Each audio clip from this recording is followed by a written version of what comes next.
Good afternoon, everybody. How's everyone doing? Good. All right, excellent. Glad to hear the enthusiastic reply. Thank you all so much for being here and making this a part of your day. I know you're excited to get started, and I am too. My name is Mike Butterworth. I'm the director of the Center for Sports Communication and Media, part of the Moody College of Communication at the University of Texas at Austin. And it's my pleasure to welcome you to the annual Frank Deford Lecture in Sports Journalism, which is part of our McGarr Symposium on Sports and Society. It's one of our signature events. I know you're very excited to meet Joe Buck, and we're going to bring him out here in just a few moments, but I do have a few words of thank you and a little bit of introductory material to share with you. First, I want to thank Cappy McGarr for his support of the McGarr Symposium and the Deford Lecture. It was Cappy's gift some 20 years ago or so that started our programming in sports communication and media. And as we continue to grow, we are indebted to his generosity. My thanks as well to Moody College Interim Dean Anita Evangelisti, the Center's manager, Christopher Hart, our Moody Tech team led by Keith Berner and Mark Rogers, and all of the others who have helped make this possible today. Now, following our presentation, there will be time for Q&A, and I think you can see that we've got the microphones set up here at the front of each aisle. I do need to note that Joe is going to be on his way to another event more or less right after this one. So once the Q&A has concluded, unfortunately, I'm going to have to sneak him out of here, and we'll have to move along. So just so you know that, but we'll have plenty of time for questions from the audience. Meanwhile, I hope that you'll indulge us a little bit in learning a bit about the person for whom this event is named. For those of a certain generation, Frank Deford is synonymous with sports journalism and great sports writing. If you're not of that generation, and I suspect most of you are not, please allow me to introduce you to him. Put simply, Frank Deford is among the most celebrated sports writers in American history. He was born in Baltimore in 1938 and graduated from Princeton before beginning his career with Sports Illustrated in 1962. He went on to write 15 books, including 2 that were made into movies, Everybody's All-American and Alex, The Life of a Child, the latter of which was a memoir of his daughter, who died at the age of 8 years old from cystic fibrosis. Deford then became a vocal advocate for the Cystic Fibrosis Foundation, where he served as national chairman for 16 years. So beyond the pages of Sports Illustrated, he was a weekly contributor on NPR's Morning Edition and regularly appeared on HBO's Real Sports with Bryant Gumbel. Now, times in sports media are changing, but the need for artful, ethical, and insightful storytelling endures. And this event is designed to celebrate those very qualities, all of which are bound to the legacy left by Frank Deford. That legacy is reflected by countless awards and honors for Frank Deford, including being named 6 times as U.S. Sports Writer of the Year, receiving several honorary degrees, and being elected to the National Association of Sportscasters and Sports Writers Hall of Fame. He and Red Smith are the only writers to be included multiple times in David Halberstam's edited collection, The Best American Sports Writing of the Century. And those 2 stories, The Rabbit Hunter, which is about former Indiana University basketball coach Bob Knight, and The Boxer and the Blonde, about boxer Billy Conn, are still celebrated today as exemplars of sports journalism. The Sporting News once called Deford the most influential sports voice among members of the print media, and GQ declared him to be the world's greatest sports writer. At the Center for Sports Communication and Media, we are proud to sponsor this event in Frank Deford's name. Among our tasks is to honor and promote the highest standards of sports journalism and to consider sports journalism's history as well as its present and its future. And that present must surely account for the voices that bring sporting events to life for millions of fans, and our guest today is arguably the most celebrated play-by-play announcer of his generation. As most of you surely know, Joe Buck is the play-by-play announcer for ESPN's Monday Night Football. He and color analyst Troy Aikman are the longest-running broadcast tandem in U.S. sports history. Joe began calling NFL games in 1994 after having established himself as a radio and television announcer for Major League Baseball's St. Louis Cardinals. Over his impressive career, he has called 24 World Series, 22 Major League Baseball All-Star games, 5 golf U.S. Opens, and 6 Super Bowls. Joe has won 8 Sports Emmy Awards for play-by-play and is a member of the Sports Broadcasting Hall of Fame.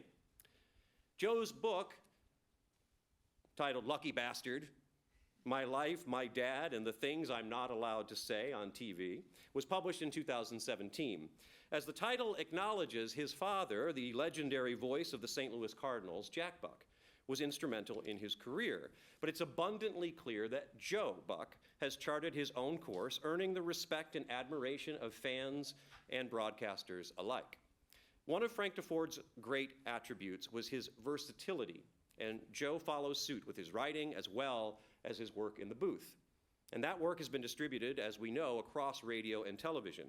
Of the distinctions between the two, he told NPR in 2017, "When I'm doing TV, it's more of a choreographed dance in a way. So I've got to follow the pictures, or the pictures have to follow me. So there's a little bit more of a freedom when you're doing radio play-by-play as opposed to television. I prefer the television side of it. I started in radio. I enjoy the mental gymnastics that go along with matching voice to picture and vice versa, and trying to accent the action as opposed to provide all of the action through my words. And that's really what play-by-play is." That passage illustrates the kind of insight we can expect to hear today, as Joe's talk will focus on changes in sports broadcasting that have taken place over the last 25 years, including the loss of distinctive personalities. We are absolutely thrilled that he could join us for today for the 2025 Frank Deford Lecture in Sports Journalism. Please welcome Joe Buck. Thanks,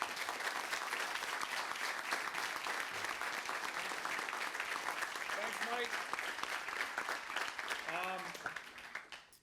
I really feel like a professor right now, and I'm not gonna lie, it feels good. It feels really, really good. Hold on a sec. Go ahead.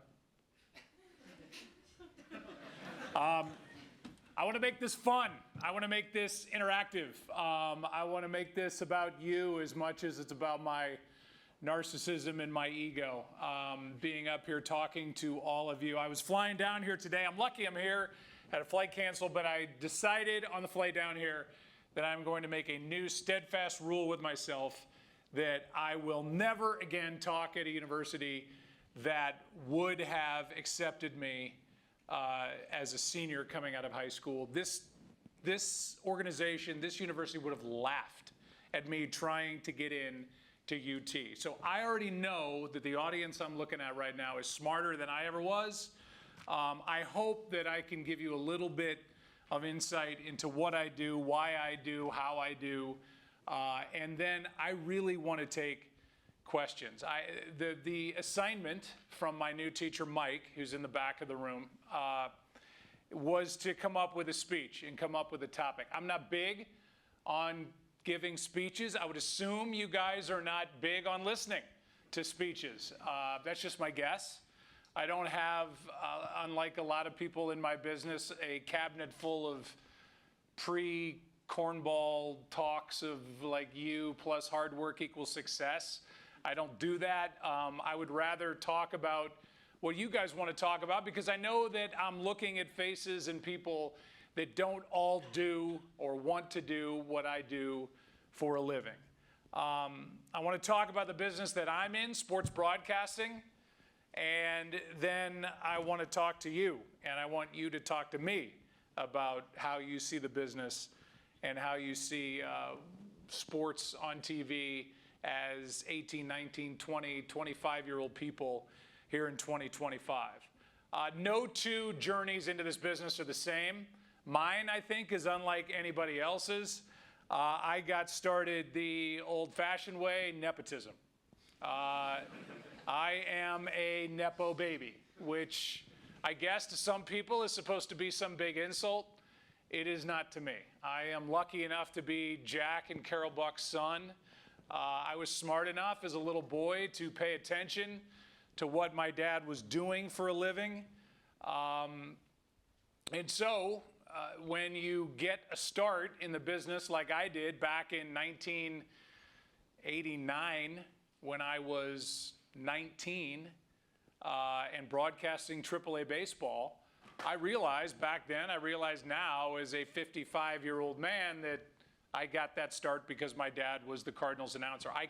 You guys are of now an age where I can't assume any of you know who my dad was or what he meant to St. Louis. I know Mike went into some of the detail, but my dad was a Hall of Fame broadcaster. He broadcast the Cardinals for 50 years. He did CBS's Monday Night Football on the radio. He did CBS TV football on the weekends. He traveled throughout my entire childhood and worked hard and did the best that he could to get ahead. And then I came following in behind my father and doing a lot of cool stuff at a young age. And now I'm 55 years old, and I've gone from being the youngest to do all this stuff to being a middle-aged man, which I never thought would happen. But guess what? It's going to happen to all of you, middle-aged women, middle-aged men. That's somewhere in the future for all of you, God willing. And I know you sit there and think that's never going to be you, but it is. I've got bad news for you. And there's some older people nodding their heads as I look out right now. I had a master's class every night. So while you guys are in the best hands you could be in here at UT, and you have a school that can teach you what sports broadcasting is all about, sports production is all about, journalism classes, how do I write, how do I get involved in this business, where do I start? I know I like it, but how do I get in? I had this master's class every night of my childhood. I sat in the Cardinals broadcast booth, the best seat in the house. I was 2 seats away from my dad. I had a canned headset, a little earphone that I would listen to, and I'd watch the game, and I'd listen to my dad, who was 8 feet away from me to my left, broadcast the game. And so my little boy mind was working on how would I do it if I was sitting 2 seats over. And I was watching these games unfold, and I was listening to how he did it. But I was also around him, which was a huge leg up of being around big league athletes and being in a clubhouse and being on the team charter and being in the hotel, near the hotel bar, watching guys live their lives. And then at 7 o'clock most nights going out, putting on a uniform and trying to win baseball games in Major League Baseball. I had all of that. And then there I was as an 18-year-old at Indiana University. Yes, don't be jealous. I went to Indiana University. The next year, I'm broadcasting AAA baseball at 19 years old. And I did that at 19 and 20. And then the Cardinals needed a fill-in for my dad, ironically enough. And I had put my 2 full years into the minor leagues. And it became a cute thing to have Jack's kid, Joe, broadcast big league baseball games.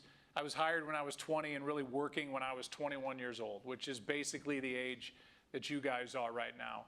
And then Fox fell out of the sky in 1994, and I had to go out there and audition, and nobody had ever, Fox at that time, you see big Fox now, Fox at that time had like Joan Rivers had a talk show, and it was Married with Children, was a sitcom that was on it, and that was about it. And so in order to legitimize their network, Rupert Murdoch, who's still alive and doing his thing, said, well, why don't we buy, with an Australian accent, why don't we buy the NFL?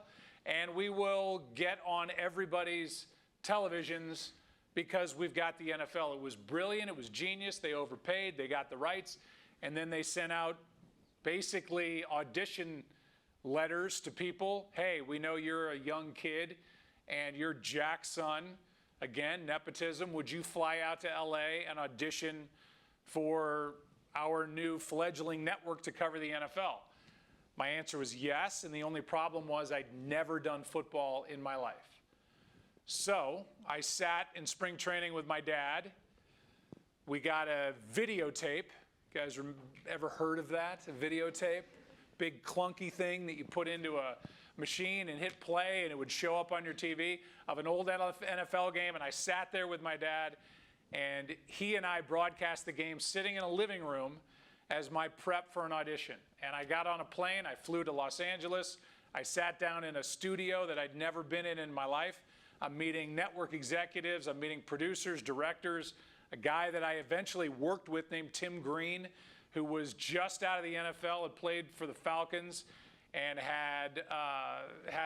was a first-round draft pick and was a lawyer and all these other things. He'd never broadcast. I'd never broadcast the NFL, and we sat there and we clunked our way through an audition, and I knew it was going well. And when I walked out of the audition room, the studio, a guy came up to me with a network who I'd never seen before and I've never seen since, and said, "We're going to hire you, so do you have an agent?" So I walked out of that audition knowing that I had a network job at Fox at the age at that moment of 23 years old.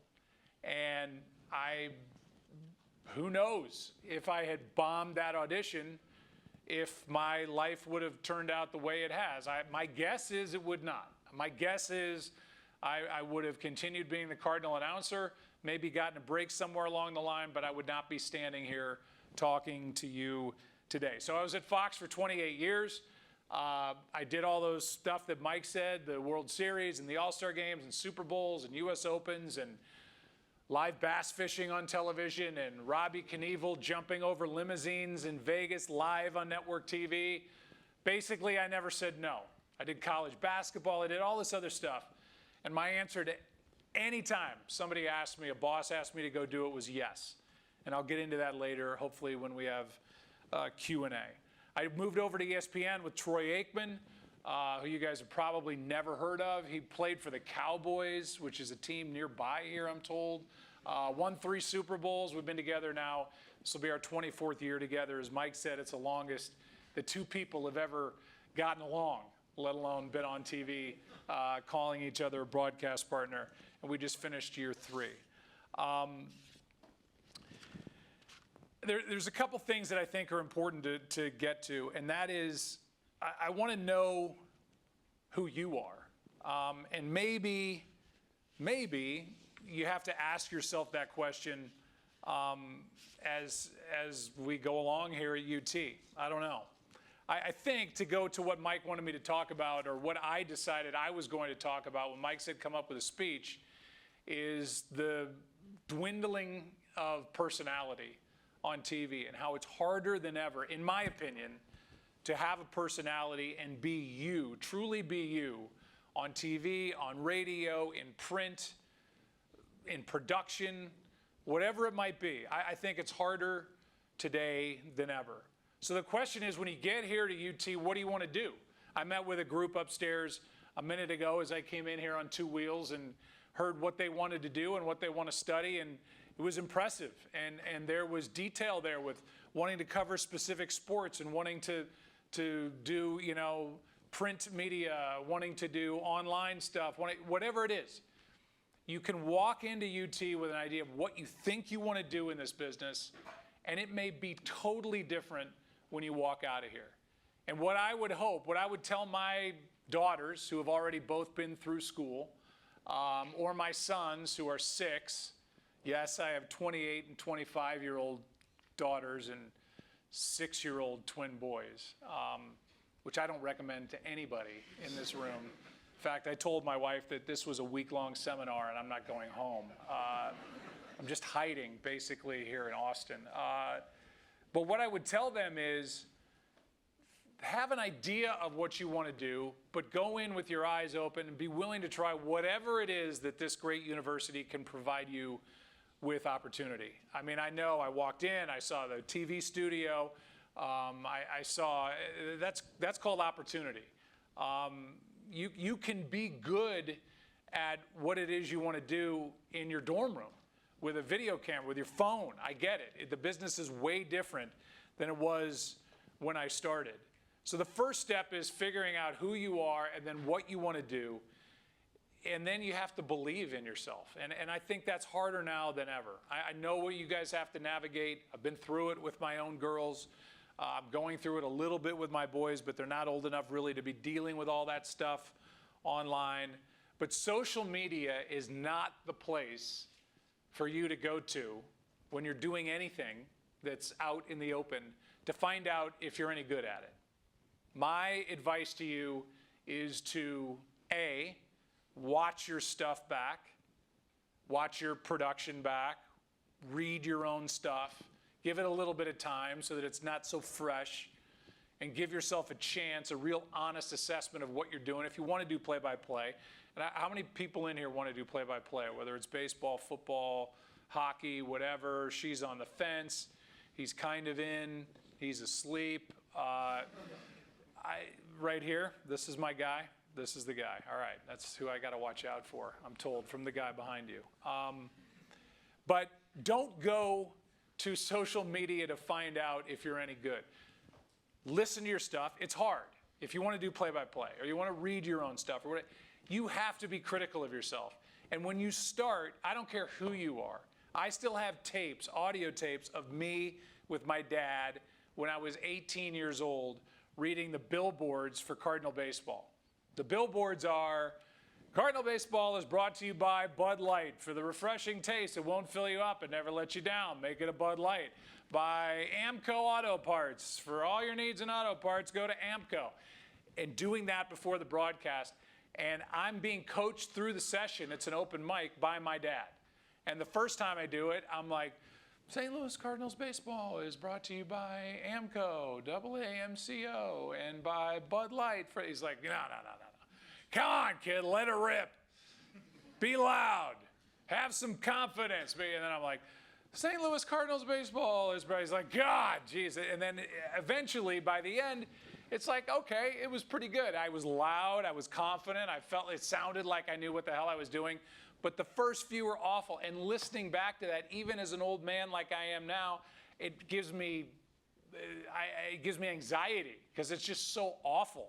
But you realize you have to start somewhere. And you realize that everybody starts there. Everybody's got that voice inside their head telling you, you're not good enough.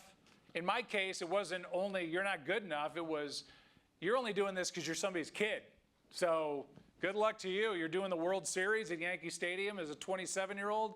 You're going to be found out as a fraud. That's the voice you have to calm down, quiet down, eliminate, murder inside your head, and trick yourself into believing that you're good enough to do whatever it is you're there to do.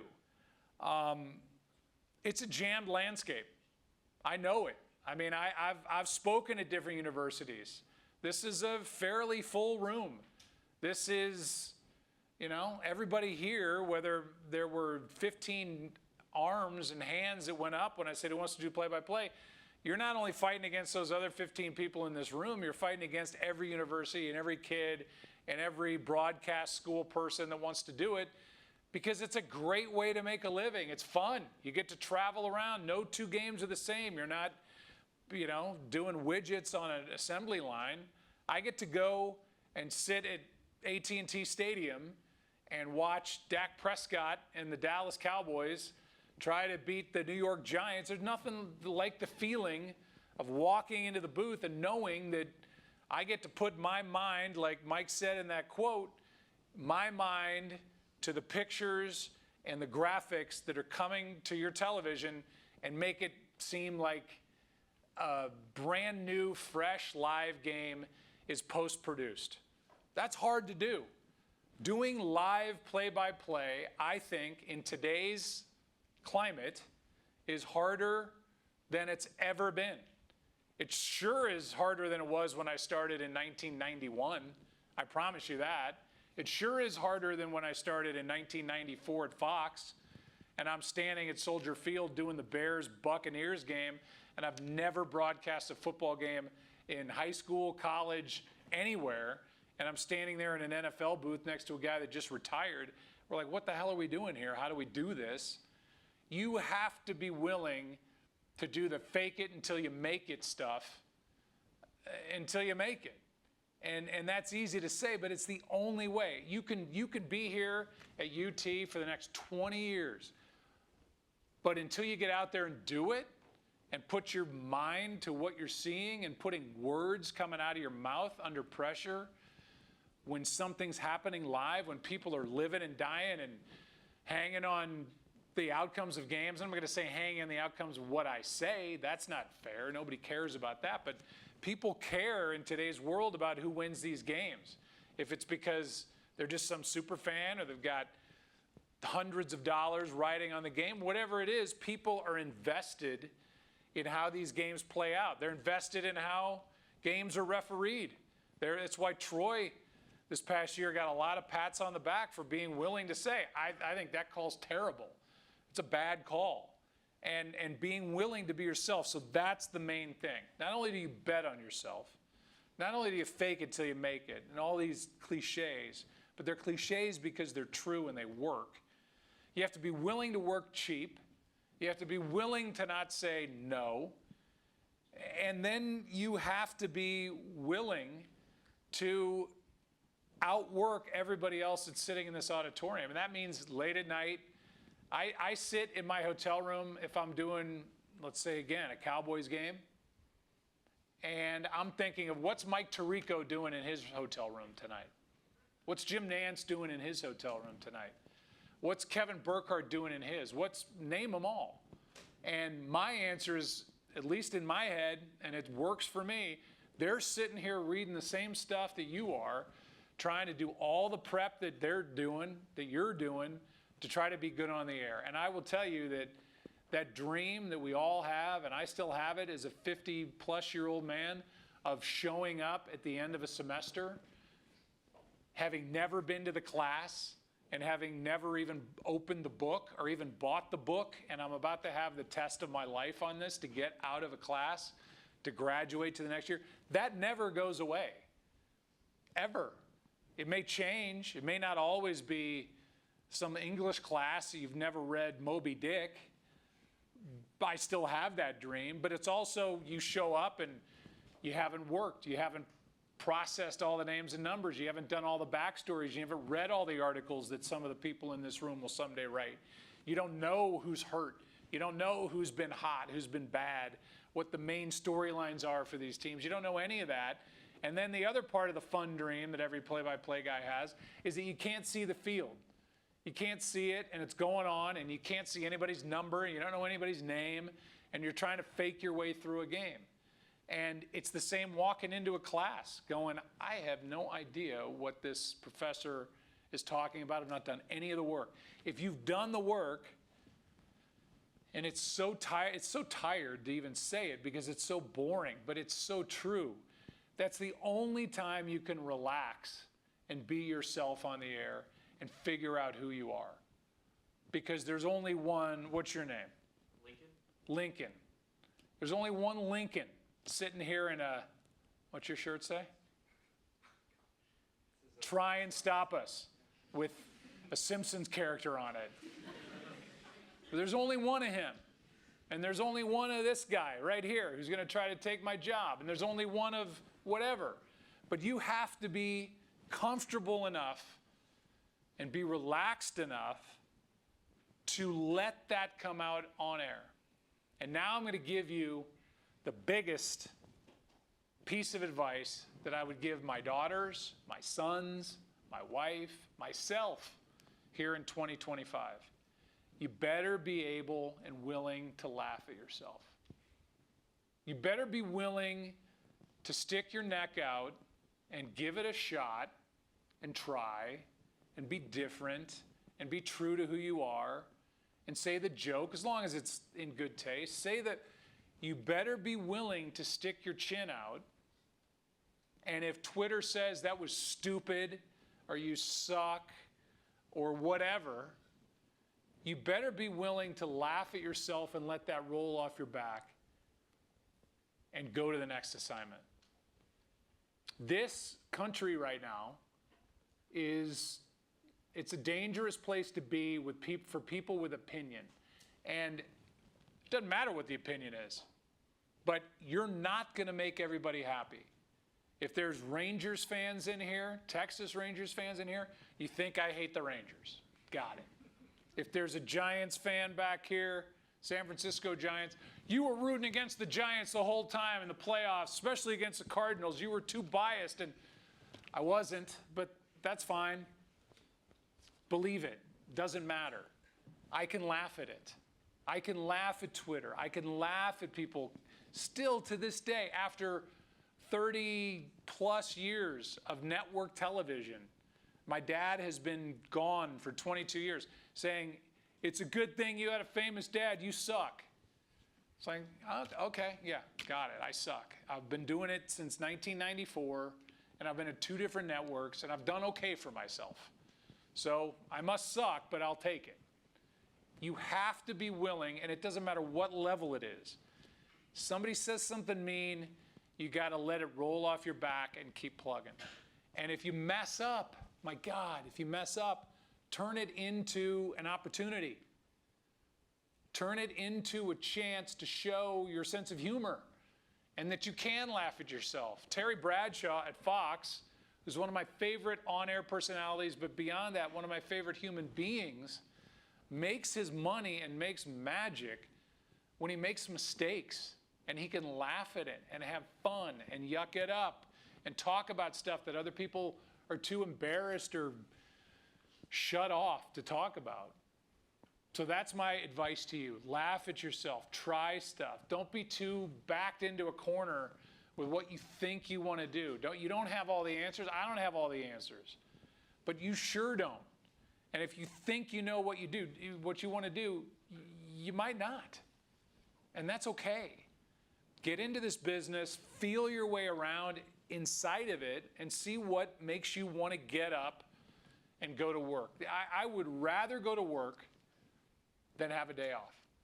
It's the age-old, if you love what you do, you've never worked a day in your life. People are like, hey, you working this weekend? And my answer, I'm trying to be cute, but no, I'm just broadcasting. And that's how I feel. Doing a World Series is fun. Doing an All-Star game is fun. It's hard, you got to prep and all that. And it's a high wire act in today's world. But my gosh, if that's not fun for you, or covering the UT baseball game, or covering the football game, or writing about some big play that Ewers made, or whatever it is, if that's not fun for you, then you're in the wrong. Go to business school. Go be an economist. And by the way, there's nothing wrong with knowing all of that. Whenever I trailed around with my dad, and I went to different networks as a kid, or I was a little bit younger than you guys and about ready to go to college, my question to different executives that my dad worked for was, what do you look for in a potential employee here at CBS, here at ABC, here at NBC? This was before Fox. And the answer was, we want kids that are well-versed in a lot of different things.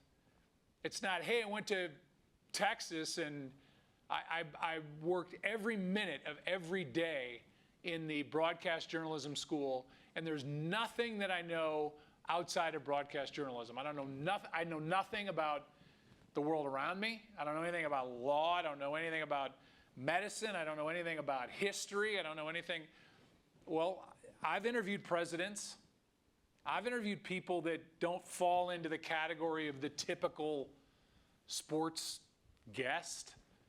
So you better be able to bring something else to the dance than just, hey, I know whatever, Ewers stats for the last 4 years, and I can name all. Who cares? Anybody can look that up. That's not interesting. How can you be more interesting? How can you be more well-read? I wish, as a 55-year-old man, I had read all the books that I was supposed to have read by now. Whether it doesn't matter, anything by Dickens or anything by Hemingway or anything, all the stuff that I was searching in the drugstore for the Cliff Notes, which I don't even know if they exist anymore, trying to cut my way through that, I wish I'd read it so that I could reference it. I have a daughter, one of my two, who has read all that stuff. The other one's like me. She's like, well, how can I get by without kind of really reading this, and will you help me with my report? And my answer was always yes, but that probably wasn't doing my kids a great service. Improve your vocabulary. How best can you, if you want to be writing about sports, you want to be broadcasting it, you want to be talking about it on some radio program or whatever it is, how are you going to improve your vocabulary if the only thing you're reading is about sports? My dad, who was a World War II vet, grew up in the Depression. He was all sports, that was his business, but when the newspaper arrived, I don't know if you guys know what that is, it was a thing that you held in your hands and you could leaf through different sections. He didn't go, like as a kid, I went right to the sports. And the rest of it, I was like, he went right to the front page section, to the opinion pages, all that stuff, and got to the sports when he got there. But He could interview Martin Luther King. He could interview Cassius Clay before he was Muhammad Ali and talk about race issues. He could interview Eleanor Roosevelt, which he did. He could interview presidents. He could do, because he knew more than just a box score. So don't be too specified. We've got time. I don't want to sit here and lecture to you. I would rather, much rather, and I think it'd be way more interesting if you guys just ask me questions. And I'll be as honest as I can. I realize there are cameras in this room, and somebody will post something of me out of context halfway through a sentence, and I'll probably get fired. But let's give it a shot. Let's roll those dice and see if anybody has any questions. If not, I could talk about sports broadcasting and stories and doing a game when I was 18 at Shea Stadium. This is my stall tactic of having somebody walk up to one of these microphones. 18, go, you gotta move, you gotta move. There you go, here he comes. You know what I would give for your head of hair? Millions of dollars. It's gonna be gone by 40. All right. Yes, sir. I'm sure you get this question a lot, but I was talking with one of my friends, and I kind of just want to know it. What is your favorite, I guess, call, your favorite sports moment that you've been a part of during your career? So it's a good question, and it's funny because I'll get it every once in a while, and it's like, man, if you knew how rarely I think like that. So it makes me kind of take inventory of where I've been. And this is getting impressive. All of these different calls kind of fit in that moment. So everyone's so unique. So I would say, what's your favorite football call? I would say Stephon Diggs, Minneapolis or Minnesota Miracle against the Saints. And it was amazing because it happened, we were in that stadium. Stadium's gorgeous, beautiful. It happened right down in front of us. And everybody would be conditioned that the guy would make a catch, Stephon Diggs would just hop out of bounds and try and get the field goal kicker out to kick a game-winning field goal. Instead, he turned around, and it was stunning to see nobody there. And he and I, probably at the same time, realized that. And down the sideline he goes, and he scores a game-winning touchdown, and the thing's over. And it was as the clock expires. And normally in the NFL or football, you don't get a walk-off moment like that. In baseball, you get it. You know, ninth inning, big home run, game's over now. In football, if you get it, it's probably a field goal kicker, which is just not that exciting. It is kind of, but not really. But not like a walk-off touchdown. So that's probably football. Baseball, sorry, Rangers fans, Game 6, 2011, David Freese, home run, center field, get over it. I didn't hit it. I just called it. But those moments that are like, a broadcaster thinks like a fan. You're watching the game, you think it's going one way, and then when it flips, I don't care who it is. Yes, that was thrilling, but it would have been thrilling no matter who hit it for whatever team. It doesn't matter. It was like this game, it's Game 6 of the World Series. The Rangers are going to win their first World Series ever, and then bang, it goes the other way. And that's the fun of what we do. So those are the two that stand out to me. Thank you. Yeah, sure. Yes. First of all, thank you for being here. It's a true course. privilege. So I'm an economics and government student, so my questions are going to be a little more Sorry political. about that dig. So you have one of the biggest outreaches in sports, one of the most recognizable voices. So how do you navigate the responsibility of addressing politically charged moments in sports, such as national anthem protest, athlete activism, or controversies surrounding major events? Yeah, it's hard because it's hard for a couple of reasons. One, when you're doing a game, now if I'm doing the pregame show and we have a segment about that, that's one thing. And I think it gives you enough time to cover whatever issue there is that is being protested or something that's happening. And you can give all sides of it from where you sit or where other people sit. You can involve people from different walks of life or people who've had different experiences in the conversation. When you're doing play-by-play and you're involved in the middle of a game, it's hard to do it because you feel like, man, if I go there, I don't want some big moment like a Diggs walk-off touchdown. You wouldn't do it in the fourth quarter, but something big could happen, and all of a sudden your conversation is cut off, and you've only scratched the surface, and you haven't given all sides. And so that's the frightening thing. So if I have something that is involved, like I was obviously doing games when Colin Kaepernick was kneeling during the Star-Spangled Banner, we were not showing the anthem at that time, but we weren't showing the anthem anyway. So then we started showing the national anthem. And you have to be prepared to give a thoughtful, let's say, 20 seconds on it, which is absurd. Who can give a thoughtful 20 seconds on anything? And Colin's experience as a young man in this country is way different than my experience as a young man in this country. So who am I to sit there with I'm the guy with the microphone, but I've got to give each side their due and try to cover it as best I can from all angles. And you're trying to cram that in coming out of a commercial before first down or between first down and second down. It's like, man, so what I will typically do is I'll write it out. I will write out the issue, the two viewpoints, sometimes more than two viewpoints, and try to make sure that I give something. It's the only thing I write out. I don't write out home run calls. I don't write out, but if it's a controversial topic or something going on, socioeconomic, I want to make sure that I give it as much time as I can, and I say it and cover it as smartly as I can, and then we go back to covering football. And then you get into, well, okay, they've already covered it on the pregame. They're probably covering it on the news every night of the week. And now when you're doing the game, do you want to take that moment over and just make it about that as the play-by-play guy? It becomes a balance, so you have to strike a balance. And I think it's that way with anything, but I think with those moments, you know, I think you have to be smart about how you do it, and you have to give everybody their side. That's really the only way I can answer that. Thank you. Yep. Go ahead. We'll go back and forth. Yes. Yeah, hello. You and Troy Aikman obviously were one of the most recognizable, still one of the most recognizable duos in the history of play-by-play and color broadcasting. But do you have a duo in mind throughout your life that didn't have as much shine, may not have been the A team that you really enjoyed listening to for a small period of time? Yeah, it's a great question. First of all, I think a lot of times, like, where'd you grow up?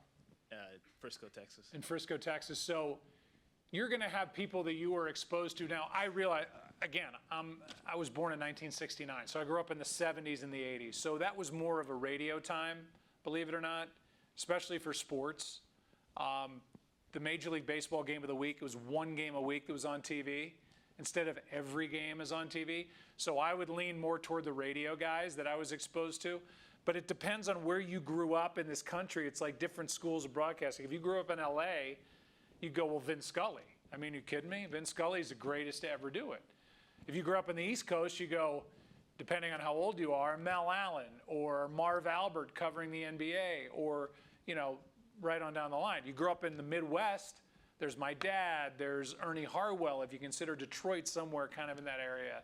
There's Harry Carey, so for me, I tend to lean toward, you know, on TV, if Al Michaels is doing the game, I'm watching because it's a big game. And I love listening to him, and it makes me feel like I'm watching an important game.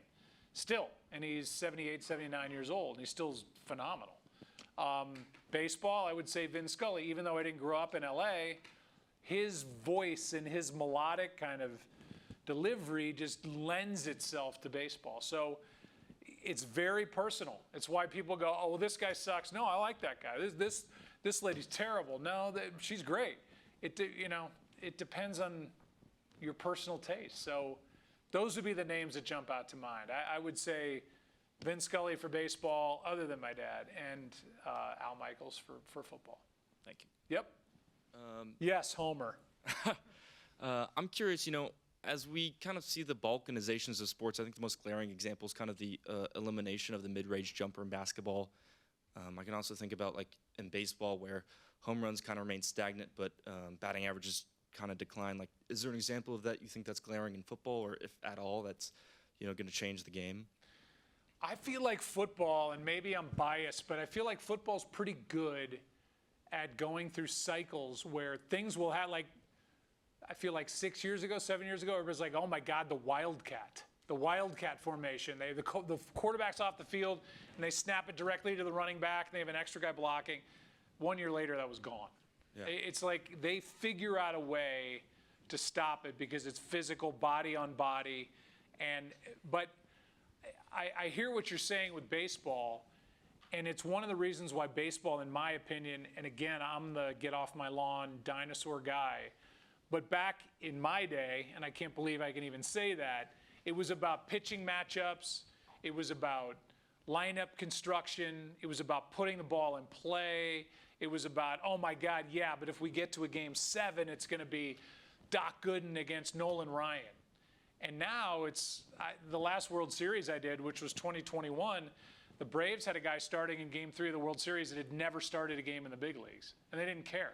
Yeah. And I don't see how that's good for the game. Yeah. I'd love to see it swing back the other way. I'd love to see guys be able to put the ball in play more. The NFL really has not taken the bait much on analytics. I think it works for this week, like with the combine and putting numbers to athletes. But if a guy runs a 4.4 40, is he that much more valuable than a guy that runs a 4.5 4, but is better at getting in and out of breaks? I mean, if they take everybody off the field and they go, okay, the winner of this game will be the guy who runs the fastest 40, then I get it. That makes sense to me. But it just feels like it's got to fit inside the game. And when it's bodies on bodies, they just have a way of kind of eliminating that stuff year to year. I haven't seen it. Do you have anything in mind? Because you're obviously smarter than I am with the question. I think the creation of kind of like more limited use plays like the tush push, where they're like, oh, we have to play for this exact situation, which I guess that's kind of all football, but I think and I mean, I've only experienced this and I'm only 20, so I can't speak to, past, but I think the increase of those types of plays where you're like, I'm in this situation, like this is the only play that I can call. Yeah, and it's right now it's unstoppable for one team. Yeah. Maybe Buffalo, maybe a team and a half. Yeah, I don't know, just don't let them get that far. Yeah, if you don't like it, if you don't like it, then stop it. Yeah. And when we talked to Todd Bowles, who's the head coach, is awesome, head coach of the Bucks, we're like, how are you going to stop the tush push? He goes, we're not going to let him get into 3rd or 4th and 1. Yeah. And it's like, okay, that makes sense. But easier said than done sometimes. Yeah. But it's a good question. Thank you. Yes. Hey, Joe, you talked a lot about how difficult it is to prepare for games or calling games. Did I? That sounds whiny. Well, you did mention it a lot. Okay, all right, good, great. So just like, for example, like a Monday Night Football game, like how early do you prepare for those games? And then what's kind of like a day in the life for a Monday Night Football game? Yeah, it's I do not want to act as if I'm digging ditches all day long and I've got the hardest job in the world. I'm the last guy. Like, I'm the nepotism guy. I'm happy and lucky and realize I don't have a real job. But it is a lot of reading. Like, if I walk out of the booth on a Monday night and I've got another game the next week, let's say it's Houston against Kansas City, I'm reading, we've got a service called Sportscaster that will send me every article written about the Texans and the Chiefs for the previous week, and I start plowing my way through all of that stuff. And then the game story, from the day before. So I'm doing Monday night. They played probably on a Sunday or maybe even a Thursday, and I'm now reading all the after post-game stuff on the game they just played. Because I've got to act, if I show up in Kansas City in week 14 and it's the first time I've had the Chiefs, I've got to act like I've watched them for the first 13 games when I haven't. I'm doing my own games. So it's not like following the Cardinals or following the Mavs, being the Mavs broadcaster. You're seeing every game. Well, when you show up for one game, you got to play catch up. And so it's just reading, highlighting. Again, I'm not green about this stuff. I like to print it out. I like it in my hands. I like a pen in my hand. I like to go through it, highlight. And then I start building what I call boards on an Excel spreadsheet that has name, number, height, weight, years in the NFL, where they were drafted, what college they went to. And then that's the bare bones of it for each team, the defense coming down, the offense going out, the reverse for each team's other units. And then I start adding on top of that all the stats, all the notes, all this. So I walk into a game with something that's not much bigger than this, and I set it in front of me. And back in my high school days, we had open book tests. And I never understood what the point of an open book test was. Like, that's cheating. It's stupid. Who can't pass an open book test? But the exercise is to see if somebody's actually read the material so that under the gun they can find it.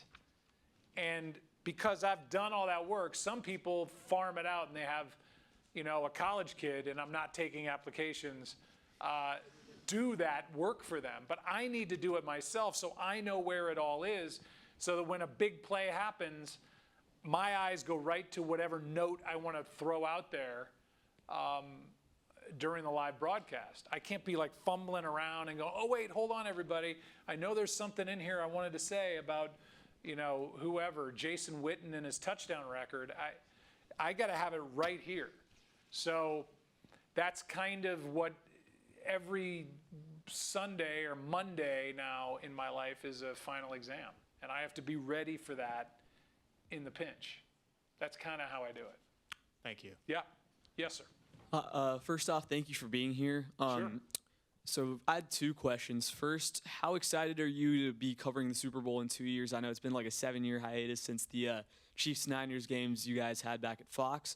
And secondly, I feel like there's been a slight change in terms of like your excitement from where you were at Fox. I mean, obviously you were great there, but there's like a sense of like nonchalance in some of these big moments I felt from you, like with the David Tyree catch and the Jared Cook catch, to where now at ESPN I saw a couple of videos that they posted on the intros before the games. I think one was like a Bucks game where you were screaming like, it's December before the game. Yeah, and, I was just goofing around.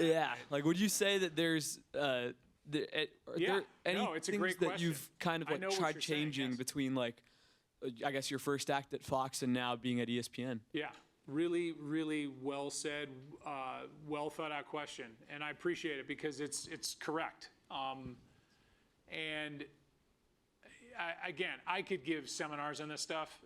I could talk about this very question for 2 hours, but I won't. I'll talk about it for 4 minutes, 3 minutes. When I was at Fox, a lot of the stuff I talked about, I took the bait of filling in, and again, it kills me that you guys are of the age that you are, because in my opinion, the greatest duo to ever, and maybe this goes back to your question, to call an NFL game was Pat Summerall and John Madden. And John Madden, who you probably know if for no other reason from the video game, but he was groundbreaking in that he was the ex-coach and he was an X's and O's guy, and he would write on the telestrator, and that was kind of new when he was doing it, and he was bam, boom, whap, like funny and fun and alive. And Pat Summerall, who was my dad's partner back even before that, obviously, was like the straight, just almost monotone. He played in the NFL, but he was kind of the yin to the yang of John Madden. So Madden was going, la, la, just being crazy, and then Pat Summerall would go, Montana, Rice, touchdown. And then John would go, oh my God, I can't believe it. And so they leave, Madden goes to another network, Summerall retires, and now it's me, Troy Aikman, and Chris Collinsworth. And I look back on that time, and I'm like, man, I took the very bait that I wish I hadn't taken, obviously at that moment, that I didn't take when I started with the Cardinals. I didn't come into the Cardinals trying to sound like my dad. First of all, my dad, if he were here and some young kid would go, Mr. Buck, how do I start as a broadcaster? His advice would be, start smoking. Like, get your voice down lower. It's like, okay, Dad, you can't say that anymore. But so I didn't go in trying to do a Cardinals game like this. I was 21 years old. I sounded like a little kid. So I didn't try to sound like him, but when I did Fox and I was working with Troy and Chris, I tried to sound like Pat Summerall and be very, don't look at me, look at Chris and Troy, like touchdown, like, and it was not, I don't like those calls when I hear them back. Then in 2011, and here's the end of the answer, or people are leaving as I talk. In 2011, I think, after the Super Bowl here or nearby in Dallas, I get a paralyzed vocal cord. And if you've read my book, which is available absolutely nowhere, I got it because I got a hair transplant surgery, one of 8, and they put me under, and they put a breathing cuff. I was under general anesthetic. And this, it could have been for that, it could have been for a bad knee, it could have been for anything. It's on every waiver you sign for anything. And when you go under, they put a cuff on my throat to try to avoid exactly what happened, and it paralyzed my vocal cord, and I came out of that sounding like this. And so I was doing games for most of 2011, which is the year of the freeze home run against your Rangers. But the beginning part of that year, I sounded like I was dying, because my vocal cord was paralyzed, and I couldn't keep air, and I couldn't make loud noises, and I couldn't yell, and I couldn't emote, and then slowly it got better. And when it finally got better, I went from worrying about how I was gonna even make a sound to just letting it fly and having fun with it. And being like, I took my voice for granted. And you talk about learning and having something where you felt like your world was collapsing and you were about to get fired, which I was, to feeling like you have a new lease on life and just being different. That's kind of what happened. So I just stopped trying to be something that I wasn't and just show my emotion for the game, which I'm glad I did. Sounds good. Thank you. Yep. Hey, Joe. So I know you spoke on your Fox audition and that first getting the job there. And I guess my question, I'm sure it's very different now than it was then, but Sure. what is that process like of doing an audition for a company where you're trying to do play-by-play broadcasting? Like, did they just put on a random game for you guys and you just had to go? Like literally I had no idea. It's not like they gave me the game and then I could practice, like, here, if he hands off to the running back at the 14:02 mark, he's going to hand off to the running back like it's Severance or something, and I now know that, oh, well, this would be a good time to hand off to the running back. It was like just a random game. I think more than anything, and I think this does still apply today, they want to make you uncomfortable, and they want to see how you handle it. So it'd be way too comfortable to give me a game I've seen. So I'm sitting in a studio at a desk, like it's in your studio here. I had a producer and a director in another room talking in my ear in my headphones, and they rolled in a big screen TV, and it was like, here's the roster, call it. And it was like, okay. And I just got through it. And I think it's a study. If I were going to hire somebody, I'd want to know how they act and how they respond when they're not comfortable.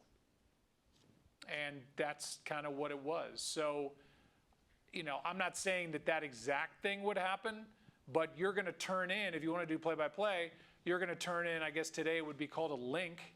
Back then it was you'd send a cassette tape. You sent a videotape, and you would hope that they got it. Now you can email a link and go, here's the highlights of me calling the Longhorns playing Indiana in baseball. But I would caution you, if I was going to hire, having just a highlight reel is not what I would want to hear. I would want to hear, whether it's baseball, I want to hear a couple of full at bats where nothing's happening. I want to hear how that person talks. I want to hear not just swing and a high fly ball to lead left field's gone. The Longhorns win. Oh my God! I mean, everybody could do that. But how is it when there's 4 foul balls in a row and it's a hot night and you hear the popcorn person and there's a pitching change, and how do you get in and out of commercial breaks and all that? That's broadcasting, not being in the fantasy booth, doing home runs and touchdowns. So that's what I would turn in. And I'd maybe give it a disclaimer, say, I've also got a highlight reel of all of my game-winning home runs, but here I am just calling a game. What do you think? And then say, willing to work for free. I'm willing to work for minimum wage if you bring me in for a year, and then see at the end of the year if you still want me around. That's what that would impress me as a boss, and that would get you in the door. Thank you. Yep. I have mine written down. Throughout your career, you have the opportunity to call some of the most memorable moments in sports history. Besides preparation, how do you mentally and emotionally prepare yourself for these high-stakes events, and how do you balance staying professional while also conveying the excitement and the drama of the moment? It's hard, and I learned the lesson, and you will all, whoever wants to get into this, learn the lesson along the way that you have to just trust yourself. And I learned that when Mark McGwire was going for the home run chase in 1998. He was trying to break a 1961 record of Roger Maris, who had hit 61 home runs, and he was closing in on it. And that whole summer, everybody was asking me, well, if you're on the microphone, what are you going to say when he breaks the home run record? I was like, I don't know. And then somebody would ask me the next day. I'd be like, I don't know. And then by the next week, I'm like, man, I better come up with something great. And so I went home one night. I was doing it on Fox, national TV. He got to 61. Fox had picked up the game. They're playing the Cubs, and I was doing it the next night. And so I wrote out some stupid line about McGwire around the bases and into the history books. There it is. Maris, move over, and all this junk. And I wrote it out, and I got to the stadium, and I have my scorebook there. And the home run, he happened to hit a home run that night, the 62nd home run. And it was the only home run he hit that barely got over the wall and was barely fair. It was like a line drive hooking down into the corner. And I could never get my eyes back down to the script that I had written. I had to make sure that I was watching the ball, that A, it was fair, and B, it was actually a home run. So I wasn't going, my head's not down here going, there it is, around the bases and into, oh, excuse me, foul ball. That's foul. The count's 2-2. Then my career's over. So you have to keep your eyes up. And the point is, I never read this.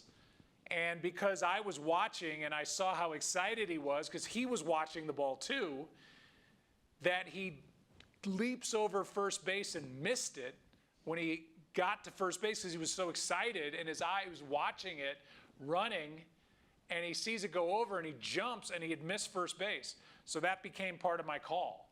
As he's going back to the bag to touch it to make it official, I say, touch first, Mark.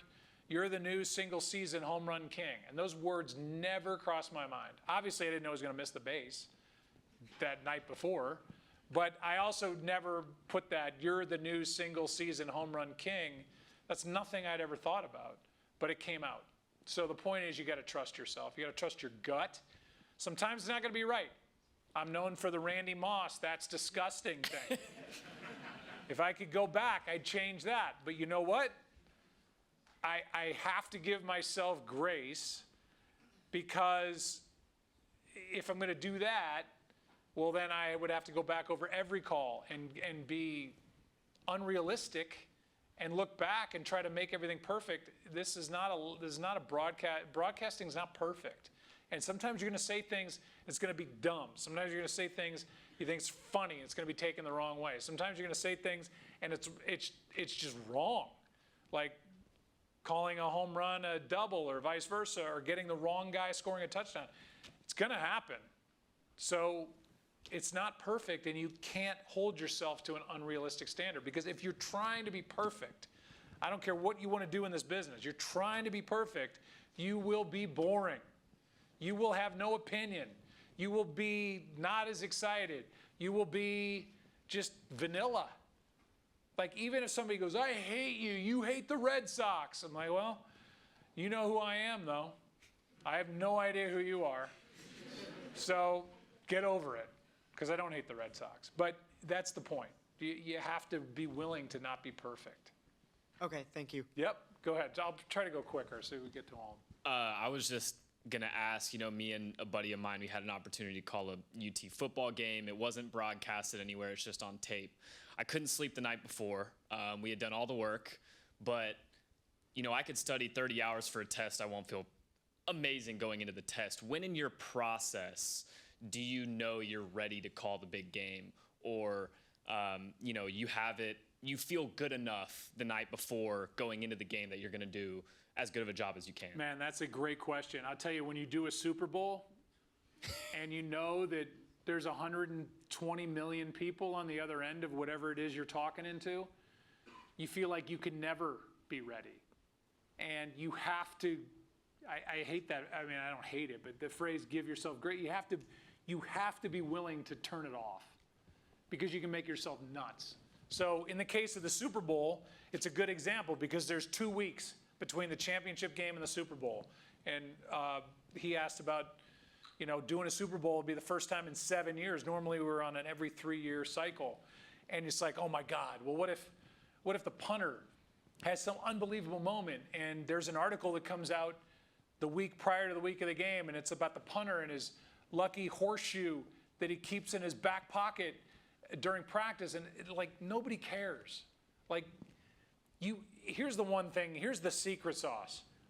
The audience doesn't know what you don't know. Does that make sense? You can act like you can try to get every bit of information crammed onto your work, your sheets, or into your head, and you're never going to get it all there. But you got to know that the audience, because they're listening to you, you're sitting in the chair, they're going to give you the benefit of the doubt. So if you're broadcasting, you cannot go 100 miles an hour out of the gate. It's like Tom Brady doing the Super Bowl, Kevin Burkhardt doing the Super Bowl. When Kevin did his first one 2 years ago, he called me. I was like, don't feel like you got to get everything out in the first 5 seconds. Just go slow. Go slower than you think. Because your mind's going to go, the audience wants to hear more. The audience wants to hear more. It makes it's like insecurity. So the audience doesn't know that you don't know that the punter has a lucky horseshoe that he puts in his pocket every time he kicks or whatever, or a rabbit's foot in his shoe. Nobody cares. So do the basics, add some flavor to it, and like my mom used to say before a big test, I only care if you get a good night's sleep. I'm like, thanks, Mom, I'm going to bed. And just get a good night's sleep, be rested, and don't make yourself nuts. Like if you can't sleep the night before, that's a good sign, but it's probably not productive. Cool, thank you. Yep. Hi, Joe. Thanks for Hey, being here. Sure. First of all, I enjoyed your book, which I found on Amazon. If anyone's Did you? Okay, curious. good. Yeah. It was a couple of years ago, though. I got not a cent out of it, so thank you. That would have been good to know before reading it. Yeah, I know. Well, anyway. So I'm curious how you've defined your satisfaction with your career over the course of your career, especially like in the early times and also when you lost your voice and you were not sure maybe how much longer it was going to last.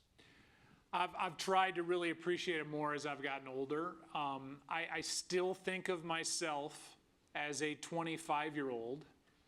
I still think of myself as Jack Buck's son. I still think of myself as kind of the lucky guy that got a chance to do stuff he shouldn't have gotten a chance to do. And while it's annoying on one hand, I love it on the other because it keeps me working hard. So I don't sit around going, oh, I'm in the Broadcasting Hall of Fame, Sports Broadcasting Hall of Fame. I didn't even know what that was. They're like, hey, you're in the Sports Broadcasting Hall of Fame. I'm like, do I have to go? So it's all that stuff's nice, and I've tried to enjoy it when I show up at these things and I get these awards, but that's not what it's about. It's about having fun, feeling satisfied, and returning home and being with my family. And aside from that, I don't want to be the guy that puts everything into his career, and then at the end when my career is over, if that's today, or if it's in 20 years, or whenever it is, to go, I got nothing. Like, I still have a wife, I still have kids, I still have whatever I have. My family is the most important thing. So I love what I do, but it doesn't define who I am. Thank you. Yep. Hi, so you spoke about how the best way to kind of gauge your work is to take a step back and look back at what you've done. How do you look at yourself with that kind of like mindset of like I'm judging myself and kind of remove yourself from it?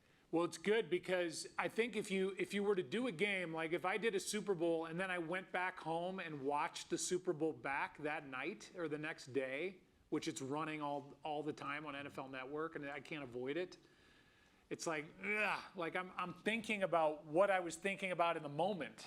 Like, oh, I really wanted to tell the story about Patrick Mahomes and his mom, or him going to visit kids in a hospital.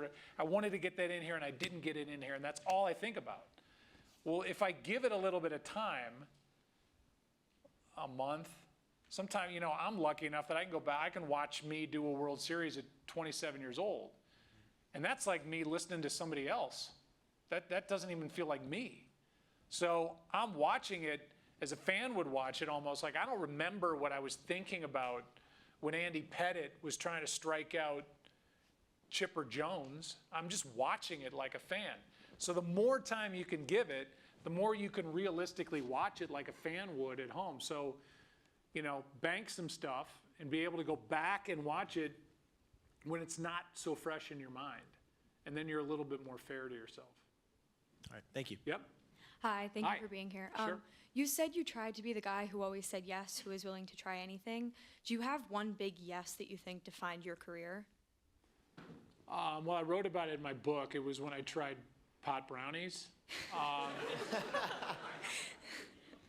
Just kidding. Please don't post. Actually, I've talked about it on the Dan Le Batard show, so it's fine.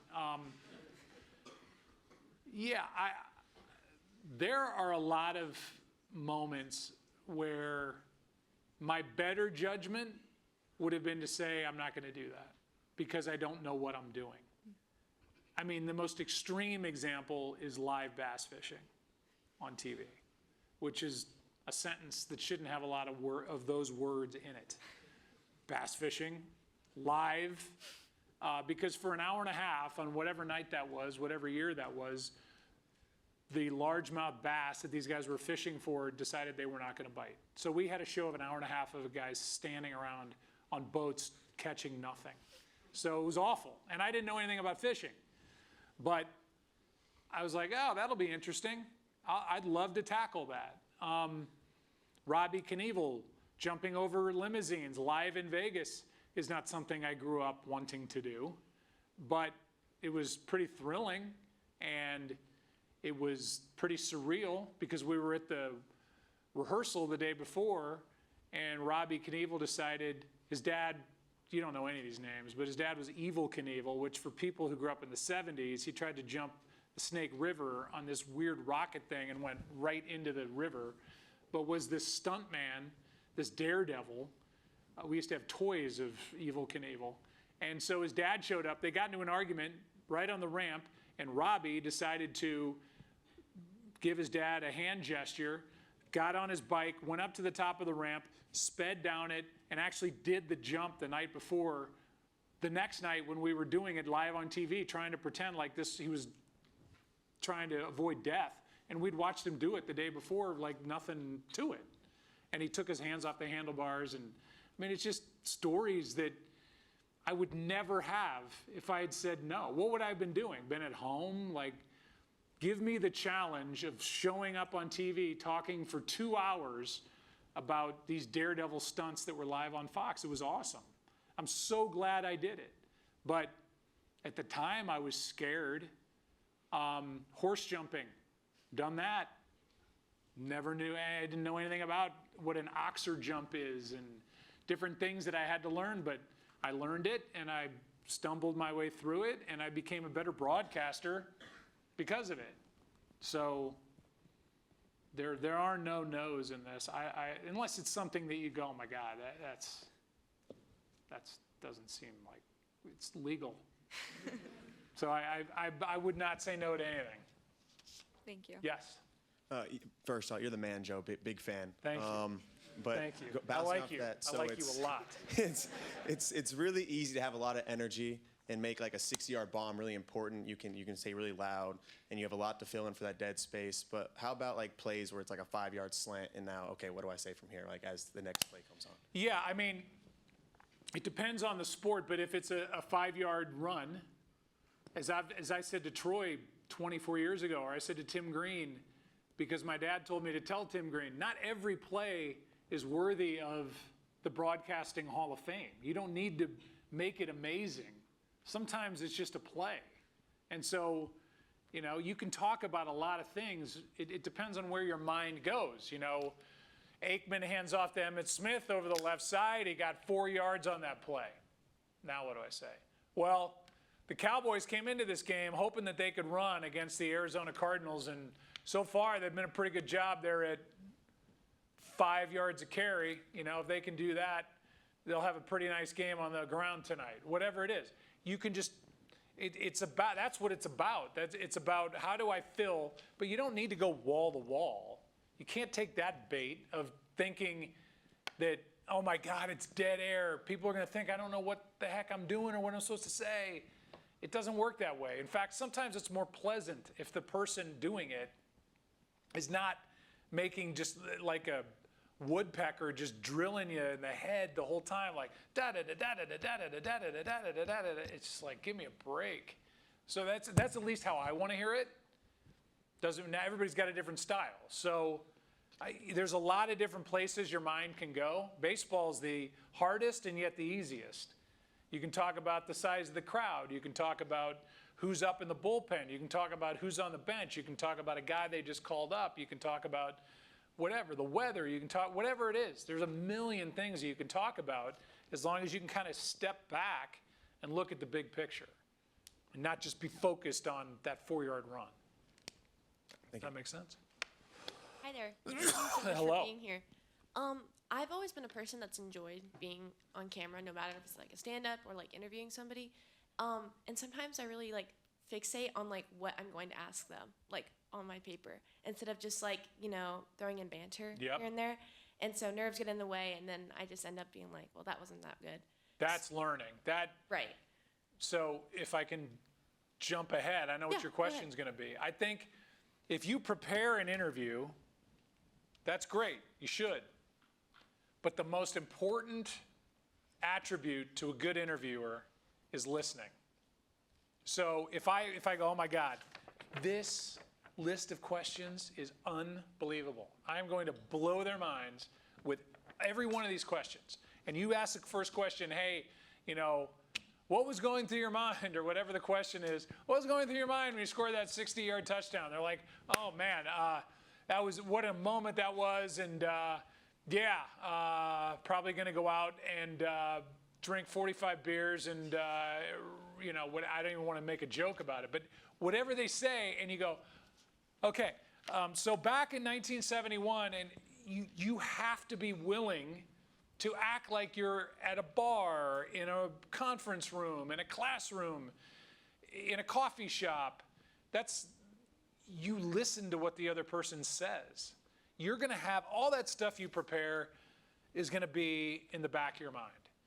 But what should be in the front of your mind is, what did they just say and how can I work off that? Those are the best interviews, because oftentimes what you have is your 10 questions. Everybody else has probably thought of already.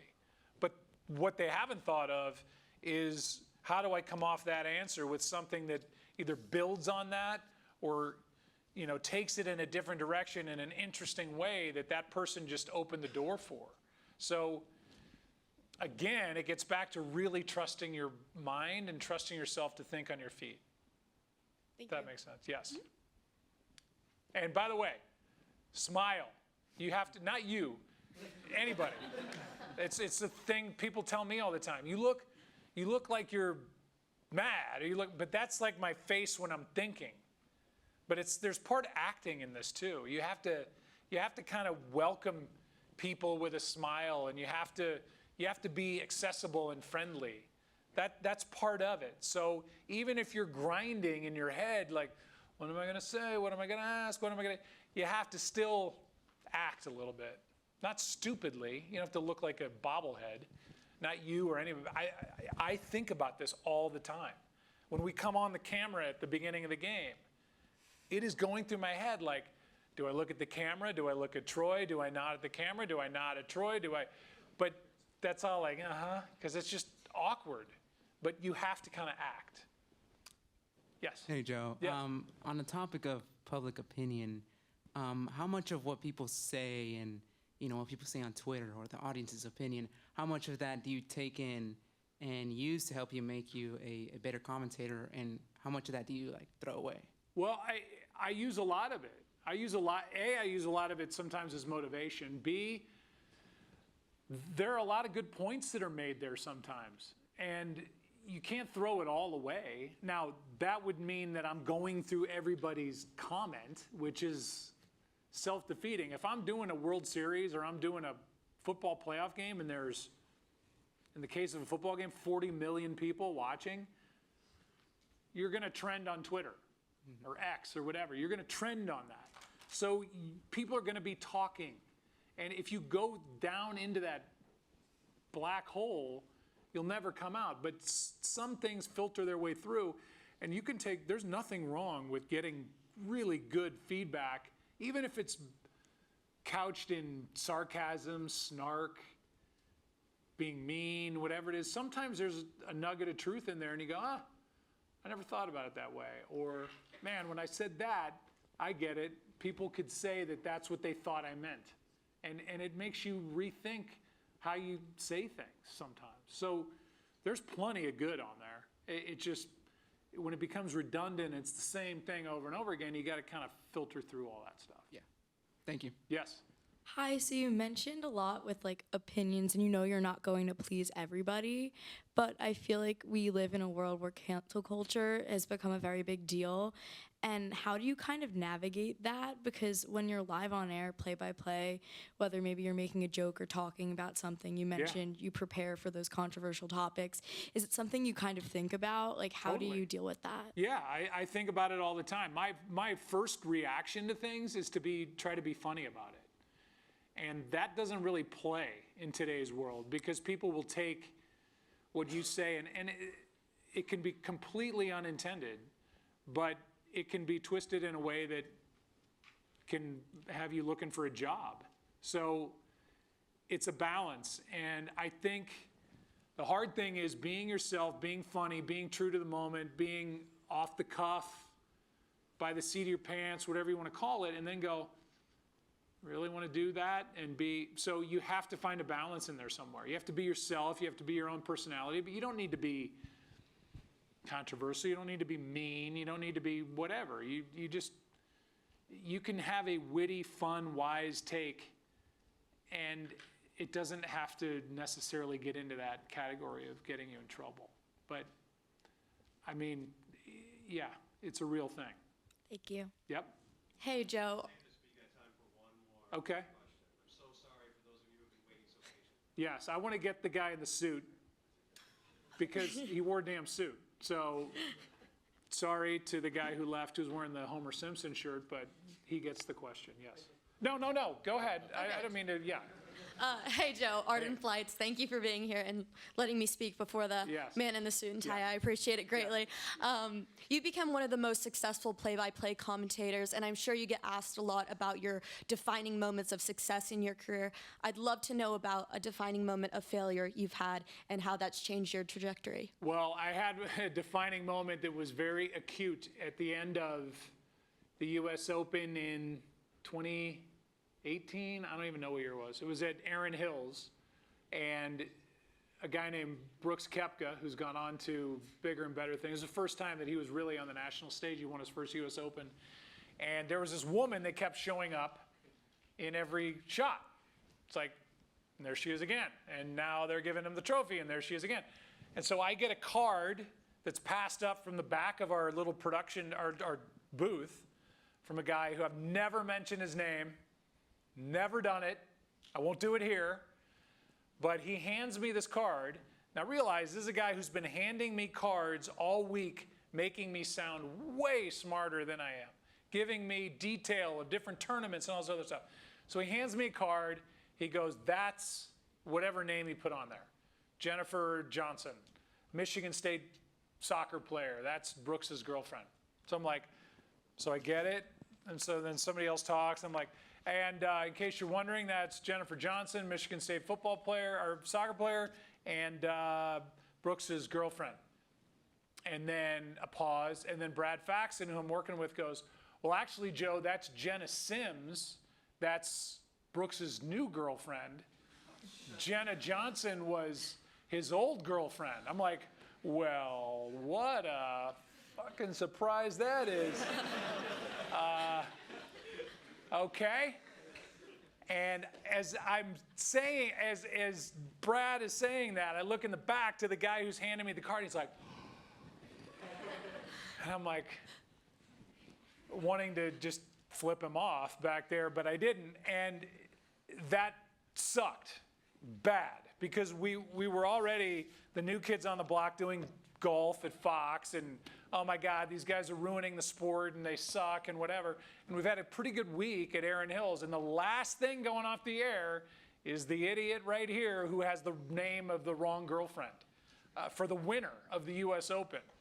And I went into the TV compound, which is where all our trucks are, and I looked like somebody shot my dog. And my daughter was there, my wife. We get into a car, we're going to the airport, and I think my daughter was legitimately worried for my well-being. I was in the back of the back seat, like I was white as a ghost, like it was awful. But if I'm gonna accept all these 50 other cards that made me seem smarter than I was, the guy made a legitimate mistake. It happens. It's what I said over here. You can't try to be perfect. Mistakes are gonna happen. That was a moment of failure that, and I'm not blaming him. If I should know who that is. So it sucks, but you got to wear it. And then you realize in today's world, for as bad as social media can be, they're on to the next thing 24 hours later. And while you feel like everybody's laughing at you, they're laughing at somebody else the next minute. So that's one. I have many more. Thank you. Yes. All right, go. I've been looking at you the whole time. Yes, sir. Yeah. Well, first off, thank you, Mr. Buck, for being here. Yes.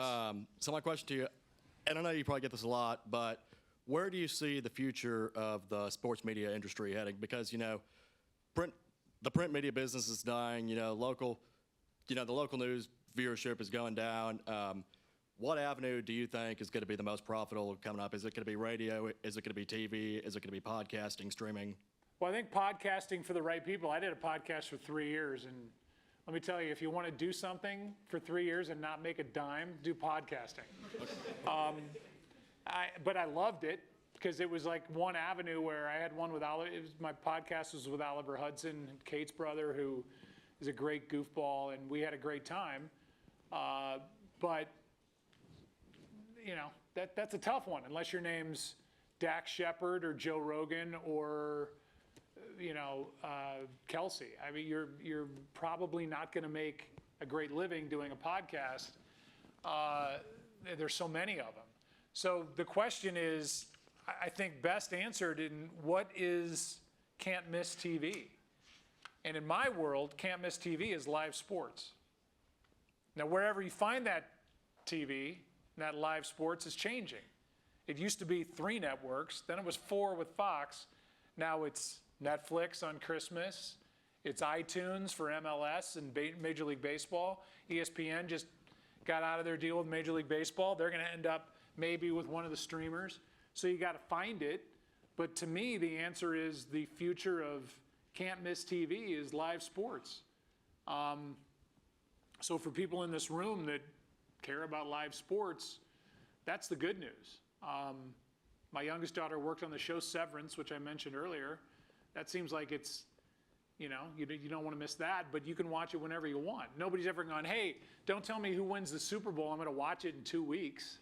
So when there's that kind of an immediate reaction to something that's that important to American culture, which I think the Super Bowl is, the World Series is, the All-Star game is, the NBA Finals is, that's where it is. So is it evolving? Yes. Is it cord cutting? Has that happened? Yes. I mean, you can probably answer this question better than the 55-year-old in the room. You guys can. But you don't care if it's on Netflix, do you? You don't care if it's on Hulu. You probably have it. You can find it. You can YouTube, whatever it is. But for people of my age, it's like, man, this is a major shift. But my answer is, where's it going? If it's not live sports, it's going wherever you want it, whenever you want it, and that means that it's missable. Yes, sir. Yeah, thank you, Mr. Buck. Yes. Appreciate it. Thank you. Everyone, let's give Joe Buck a big round of applause. Thank you, guys.